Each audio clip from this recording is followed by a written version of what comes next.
that it is un-British for you to do that. You have to learn it. Let's not have issues. Hey guys, welcome back to my channel.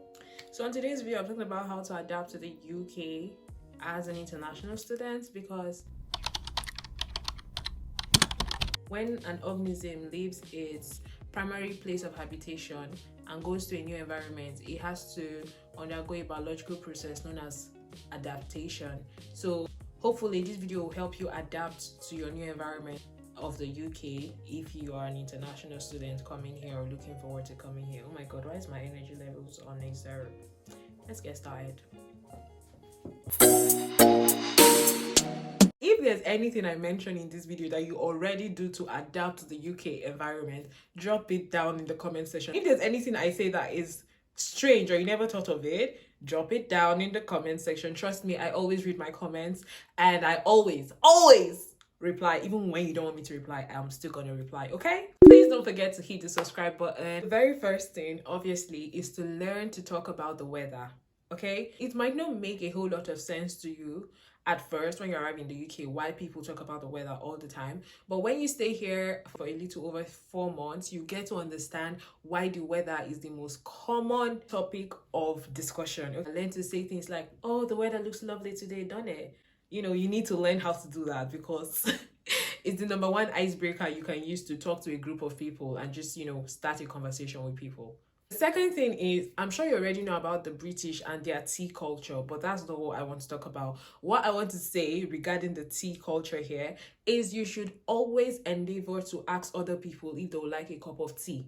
It is the polite thing to do. It is the British thing to do, and you need to learn to do that. So maybe you're in class and it's break time and you want to get a cup of tea. Make sure you ask your other classmates, would anybody like a cup of tea, please? I'm trying to get some. Would anybody like a cup of tea, coffee? Anybody?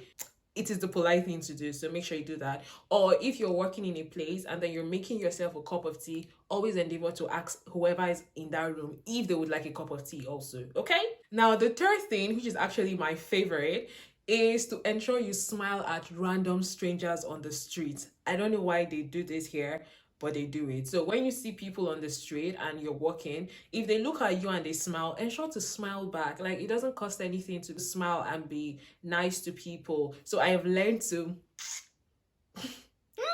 smile all the time when I'm on the street, when I see someone who is smiling at me, and then I just smile back, you know, because it's polite and it's nice and it's the British thing to do. The first thing is to always stand on the right when you're on an escalator. I'm not going to tell you why this is, but it is something you should do. If you don't do it, it is un-British for you to do that. It is un-British for you to do that. So when you're on an escalator, stick to the right. It's not that hard. Thank you. The next thing you should do to adapt to the UK is to ensure you visit the pub at least once a week. I don't do it, but you should do it, okay? So the pub is like in Nigeria, we would call it a drinking bar. But in the UK, it's like a social space where you could hang out with friends, watch the football match, you know, just like a place to hang out. So it is very common in the British culture, like pubs are all over. So if you want to adapt to the UK environment, you need to visit the pub at least once a week, if you can. I don't think I actually need to mention this, but just for the sake of it, ensure you eat fish and chips. Like, you can't live in the UK and not eat fish and chips. You're not adapting to the environment. Come on.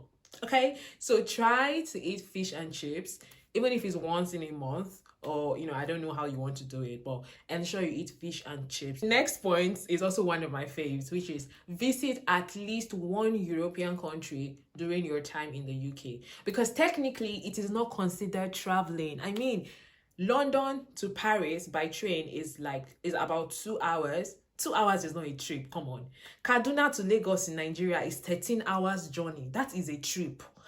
So technically you're not traveling, you're just visiting the backyard of the UK, which is Paris. You need to ensure you visit at least one European country. Could be Spain, could be Italy, could be Switzerland. Just ensure you do this. The only time it is actually considered proper traveling is when you go to another continent, but technically you're just visiting another European country, so that's not traveling. Don't be rude. Don't be rude. Yes, don't be rude. Learn to use please and thank you as much as possible. If you want to buy something, please could you help me with that? If someone asks you a question, yes please, no please. If you're getting onto the bus and you're making your payment to the driver, when you're done, thank you, and then you go to your seat. When you're coming down from the bus, thank you. You need to learn to say please and thank you. It is the polite and the right thing to do. Like, one thing I really love so far about staying here is the way it has made me more polite. I just realized now I say thank you and please a lot. It was my family that actually brought it to my notice, because even when I talk to them now, I tend to say thank you, I tend to say please, which is really polite and it's something I absolutely love. So if you're going to live in the UK, you have to learn it. You need to learn how to say please and thank you. Let's not have issues. The next point is to learn to use cutleries, okay? In Nigeria, there are 3 cutleries. We have spoon, fork, and knife. Spoon is for drinking things, fork is for picking things, knife is for cutting things. But apparently in the UK, that's not all the type of cutleries there are. So you have soup spoon, you have teaspoon, you have eating spoon, you have fork, you have bread fork. I think now I'm just being very extra. I'm going to put the picture up here right now so I can show you the different types of cutlery. You need to know how to use each and every one of them so that peradventure you go for a fancy dinner, you do not embarrass all of us in the public, okay? Oh my God, what are you doing? Drinking tea.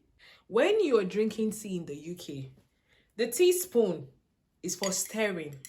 And when you're done stirring, you take the spoon out. It doesn't matter if it's as hot as hell, and if it's going to burn your tongue, you need to drink it from the cup. So if it's too hot, you drop it down and you wait for it to get cold. And when it's a bit cooler, you drink it. Don't do the Nigerian thing that we all do, that I do or used to do, which is to drink the hot tea with the spoon, in bits so that it doesn't burn your tongue. Because apparently this is very un-British. It is not the British thing to do, okay? Last but not the least is, ideally, you should have a girlfriend, a boyfriend, a partner, a fiance, whatever you call it. You need to have a significant other, okay? And when you have this significant other, you must talk about this person all the time. If not, how else would we know that you're in love? You understand? So you need to have a significant other and talk about them as much as possible. Rub it in our faces so that we will know that you're really, really in love. I mean, it's just a way of letting everyone know that you found the person you love with all your life. Yes, we've come to the end of this video. If you liked it, don't forget to thumbs up as usual. Give this video a thumbs up. And don't forget to please hit the subscribe button, and feel free to share this video with other people so they could learn how to adapt to the British culture, because it's the best culture there is. Okay? All right, till next time, guys. Bye.